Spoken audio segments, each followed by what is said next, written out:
Príkaz str, čo je skratka pre anglické slovo string, môžeme preložiť ako reťazec. Názov nášho reťazca píšeme medzi hranaté zátvorky. Programátori používajú rôzne knižnice a funkcie na manipuláciu s reťazcami ako funkcie zo štandardnej knižnice string.h.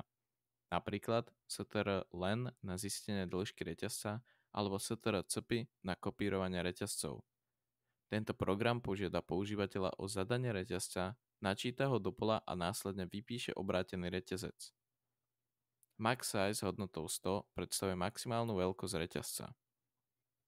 Deklaruje polo znakov reťazec s maximálnou veľkosťou definovanou makrom maxSize. Int deklaruje premennú i, ktorá bude slúžiť ako index pre iteráciu cez pole znakov. Inicializuje premennú počet na 0, ktorá bude slúžiť na počítanie dĺžky reťazca. Požiada používateľa, aby zadal reťazec. Načíta vstupný reťazec od používateľa pomocou funkcie gets.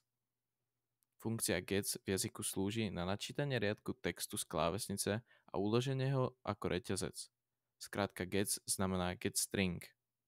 Je dôležité uviesť, že pri používaní príkazu gets treba zadať maximálnu veľkosť reťazca. Ak by sme to nespravili, mohli by sme preťažiť pamäť. Vypisuje obrátený reťazec pomocou funkcie strrev, čiže string reverse.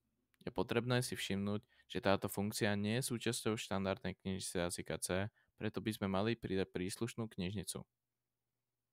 Iteruje cez reťazec od začiatku do konca a zvyšuje hodnotu premennej počet pre každý znak v reťazci. Vypisuje dĺžku reťazca. Return 0 indikuje úspešné ukončenie programu s návratnou hodnotou 0.